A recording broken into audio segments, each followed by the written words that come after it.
Welcome back. Glad to have you along tonight. 2012 gets closer each day. The Mayan calendar and 2012. What's the real story?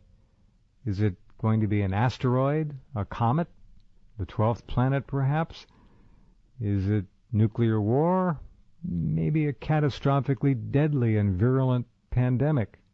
Or massive climate change of some kind? Or is E.T. coming back to either eat us all up or take us all away? Or is it just the end of the Mayan stone calendar? Because the carver died, went on strike perhaps, or maybe he just ran out of stone and rock to decorate. That argument has been put forth as well. People, of course, have been predicting the end of this world of ours for, well, forever, with the appearance of each blazing comet, and after every eclipse or huge earthquake or tsunami, people say, well, the end is coming. If nothing else, 2012 is surely a golden opportunity for hustlers and opportunistic filmmakers, screenwriters, authors, radio and TV doomsday guests. You'll see it all in the next couple of years and probably get sick of it. Some people already are tired of it, me being one of them. In any case, it won't be too long until we find out what's going to happen. Nobody really knows, apparently. Or maybe someone does. You'll be able to perhaps decide that for yourselves after the next couple of hours. With us this evening is our friend, colleague, and pal, Cliff High, who called me a couple of weeks ago and in a rather stunning conversation told me that he had figured out most of it, and that what he figures is absolutely not good news. So let's welcome back Mr. HalfPastHuman.com and lay out this 7-course meal of what appears to be a very unpleasant 2012 forecast. Good evening, Pie Meister. Hello, hello, Jeff.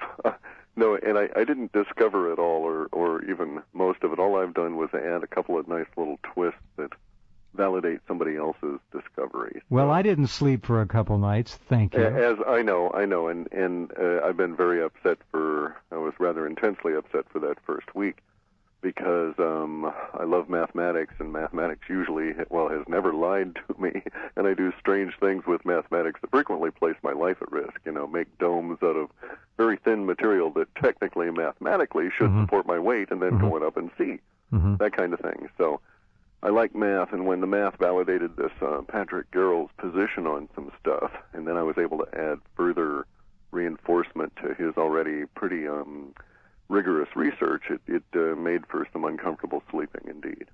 This fellow, Patrick G-E-R-Y-L, Garrels, has been kind of beating the solar issue for quite some time. Now, you first became interested in his work how long ago approximately, and how much of it have you been able to go through, and what led you to your kind of taking it a step further, if you will? Well, actually, I've only recently discovered his work here, just a couple of weeks ago, really.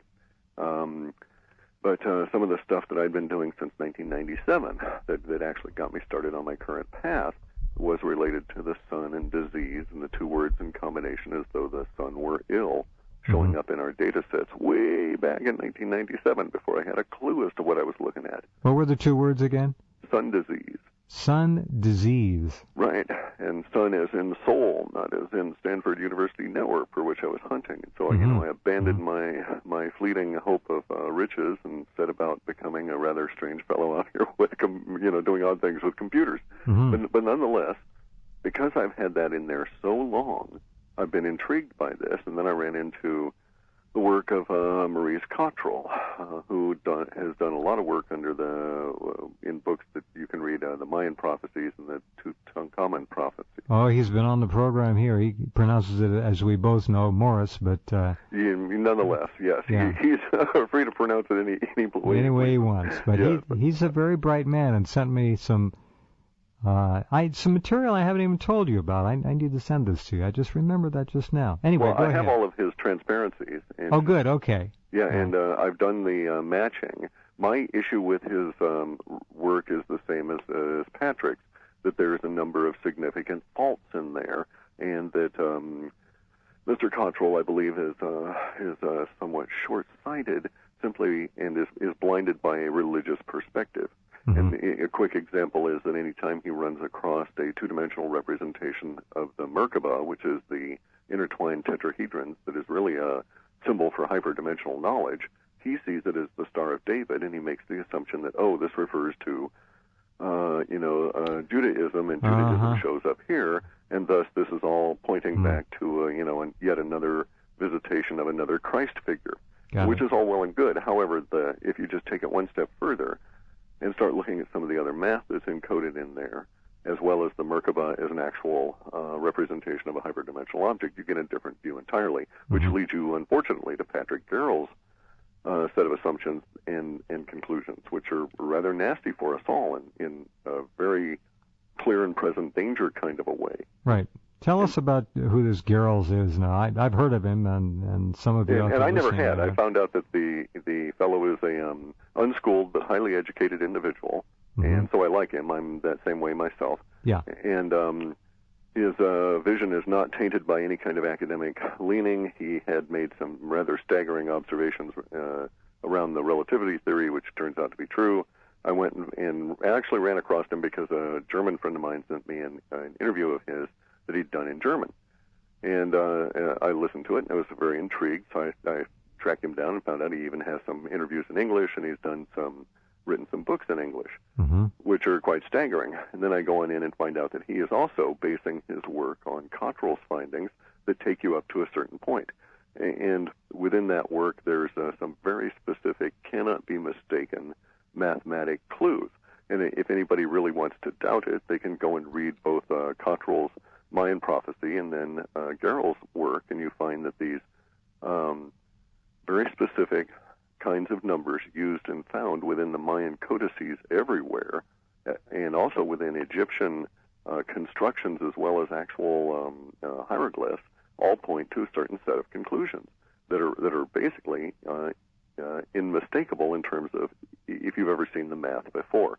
And you need to get into specifics to understand it, and I get at that point in a little bit. But basically, here's the reason I was so interested in all of this. It's pretty evident now that the whole solar system is involved in some kind of giant upheaval that here on Earth they're trying to sell as global warming, and that basically all of the planets are involved in some form of climate crises, if you will. We needn't label it any further than that. Since all the planets are involved, and we know there's not, or at least we suspect there aren't SUVs trucking around on all the other planets, we know it's not humans that's causing it. Our theories had matured over time here because there were more and more words showing up within our data going to the idea of magnetics that had gone bad or gone wonky. And so I came up with the label, the big squeeze, which led to a postulate that there was some form of external energy that was causing this big squeeze effect. And that's always been rather troubling because in order to postulate the external energy, you want to have evidence for it. It's not intellectually honest unless you have some reason for thinking that that energy is going to exist. And there are a number of reasons to think that. The alignment of the Earth through the Sun to the dark rift in the galactic center is going to occur in 2012. Whether that's pertinent or not anymore is probably no longer really the case. We need not postulate, after reading Garrell's stuff, we need his theories as to how all this goes together based on what the Mayans and the Egyptians have encoded in their history that they wanted us to find. It's no longer necessary to postulate an external to the solar system cause for any of this. So internal to the solar system, not a galactic wave or anything like that. It could be indeed that those such things are going to occur and are likely to occur and as can well. Occur, but they needn't be involved at all in what we're facing in 2012 Gotcha. And what we've had happen to us 3 times over the last 40,000 years. Something else that's evident, if anybody's ever looked at humanity, is that we're a species that is suffering from a huge amount of amnesia. That, we could not be where we are now if our species had only matured and existed as, near ape descendants 40